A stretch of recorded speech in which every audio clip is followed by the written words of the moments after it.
अभे मगहिया भाई बहन के भूलेटन काका के राम राम आथिन मगहिया खबर में सुनथिन देश दुनिया के खबर। पितृ दीपावली पर लाखों दिया से जगमगायल विष्णुपद मंदिर आओ देवघाट। राष्ट्रपति द्रौपदी मुर्मू वैष्णो देवी मंदिर में कैलन पूजा पाठ उ स्काई वॉक के कैलन उद्घाटन।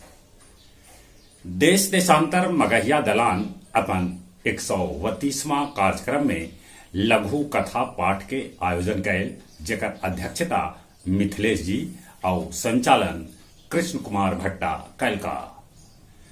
15 अक्टूबर के बिहार में आ सका है शिक्षक नियुक्ति परीक्षा के रिजल्ट। 4000 फीट के ऊंचाई पर प्रधानमंत्री नरेंद्र मोदी कैलन आदि कैलाश के दर्शन।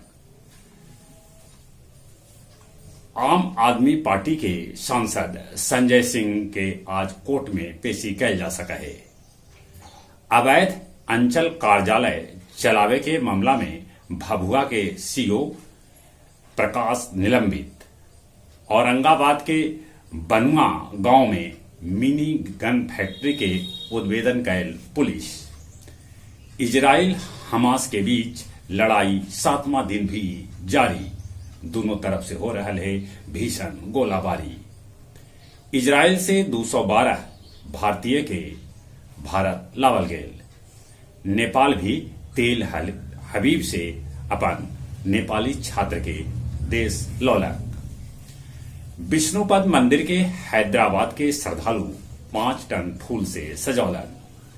बक्सर रेल हादसा के बाद गया से गुजरल दोसर रूट के ढेरे रेलगाड़ी।